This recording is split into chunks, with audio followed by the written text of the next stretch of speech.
إليك ودانت قصة هذا الجار يزيه غربت تاريخ الذي يسكن معي يا كنغار يمنور في نفس الحي والجوار باند አካባቢ እኛ ሰፈር جاءني الأب አባቱ يبكي እያለቀሰ መጣና ويشتكي ስሞታ ያሰማኝ ويروي لي قصة مليئة بالحزن ታሪኩ والألم ሊነግረኝ በሐዘንና በስቃይ ተሞልቶ قصة ታሪኩ تبين مدى أثر الأصحاب على أصحابهم የጓደኛ ባህሪ ጓደኛ ላይ እንዴት እንደሚሰርጽ ያሳያል بدأ بكاء الأب የአባት ለቅሶ ቀነሰና ثم بدأ يروي قصة ابنه የልጁን ታሪክ መናገር ያዘ صاحب 19 سنة የ19 ዓመት ልጅ ነው فقال مخبرا عن الابن ስለ ልጁ ሲናገር كان صالحا ሷሊህ ነበር هادئا የተረጋጋ محبا للخير ኸይርን የሚወድ محافظا على الصلوات ሶላቱን የሚጠብቅ يغدو ويروح مع الأخيار የሚሄድ የሚመጣው ከጥሩዎች ጋር ነበር ثم فجأة ከዛም በቅጽበት تغير حاله ሁኔታው ተቀየረ وهجر أصحابه ጓደኞቹን ተወ وبدأت تصرفاته ነገረ ስራው ሁሉ تتغير መቀየር ጀመረ وسلوكه يتبدل ጸባዩም ተለወጠ أصبح እያደር كثير السهر ብዙ የሚያመሽ والتأخر ليلا ሌሊት የሚያነጋ أصبح ينام عن ሶላት الصلوات እየተሰገደ መተኛት ጀመረ ويغيب عن المدرسة ከትምህርት ቤት مرات መቅረት በተደጋጋሚ بدأ يكذب መዋሸት ጀመረ ويتعلم فنون الكذب የውሸት ጥበብንም ተማረ أخذ يحتال على إخوته ወንድሞችን ማታለል ያዘ وعلى أمه እናቱንም حتى يحصل على ገንዘብ المال ለማግኘት ሲል بأي طريقة وحال በየትኛውም አጋጣሚና መንገድ رائحة الدخان የሲጋራ ሽታ መሽተት ጀመረ ከሱ كلما دخل إلى الدار ወደ ቤት በገባ ቁጥር بعد أن كانت تفرح منه ያኔ እንዳልነበረ رائحة المسك والأعطار ሽቶና ሚስክ እንዳልሸተተ تغير ابني وبسرعة ልጄ ተቀየረ በፍጥነት فاكتشفت ተመለከትኩ أنه أصبح እሱ እያደር يتعاطى المخدرات አደንዛዥ እጽ መውሰድ ጀምሯል ويشرب المسكرات የሚያሰክርም ይጠጣል كل هذا حدث في فترة ይህ قصيرة ሁሉ የተፈጸመው በአጭር ጊዜ ውስጥ ነበር هذا ይህ እንግዲህ يبين أثر الأشرار የሸረኞችን ተጽዕኖ ያመለክታል كالنار في الهشيم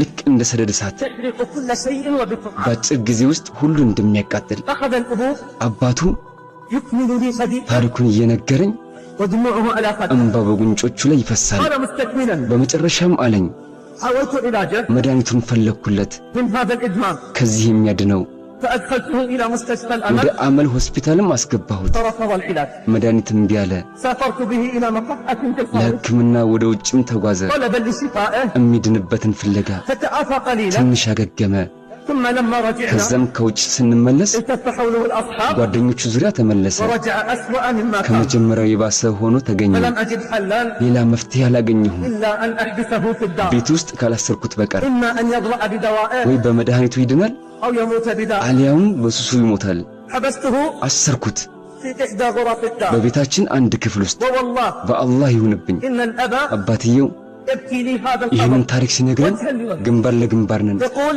ይላል حبسته في إحدى غرف الدار አሰርኩት በቤቱ አንድ ክፍል ውስጥ يأكل ويشرب فيها ይበላል ይጠጣል እዛው ويقضي حاجته أعزكم الله ሁኔታውንም ይከውናል أنا الذي أدخل عليه بطعامه እኔም وشرابه ነበርኩ ምግብና መጠጥ የማስገባለት ولقد أوصيت جميع أهله ለመላው ቤተሰብ አስጠንቅቄያለሁ لا تفتحوا عليه الباب በሩን እንዳትከፍቱለት في أي ظرف በየትኛውም ምክንያት أو أي حال በየትኛውም ሁኔታ مهما شكا مهما ምን بكى ቢያማር ምን ቢያለቅስ لا تفتحوا الباب أبدا በፍጹም በሩ እንዳይከፈት كنت ነበርኩ أسمع صياحه وبكاءه ጩኸትና ለቅሶን የምሰማ وقلبي يتقطع ልቤ ألما ክፉኛ እየተጎዳ ولكني أريد له الشفاء من هذا ነገር الوباء ግን እኔ መዳኑን እፈልጋለሁ الذي ابتلي به ከገባበት ሱስ بسبب أولئك الأشرار ከነዚህ ሸረኛዎች ጋር ተለያይቶ حتى جاء يوم ከዕለታት በአንዱ ቀን من عملي ከሥራ ወጣሁ بعد العصر ከዐሱር በኋላ فوجدت باب الغرفة مفتوحا የክፍሉ በር ክፍት ሆኖ አገኘሁት وهو غير موجود እሱ አልነበረም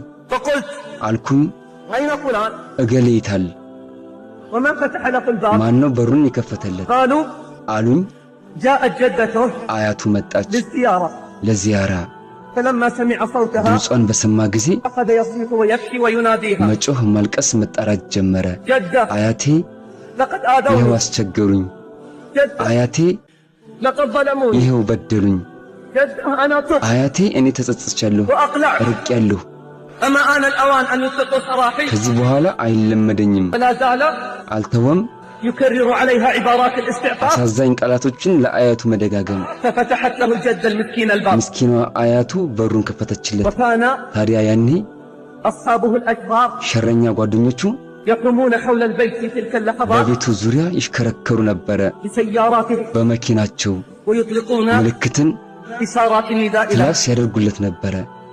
فلما سمع بهم ይህም በሰማ ጊዜ خرج إليه ወደ እነሱ ወጣ።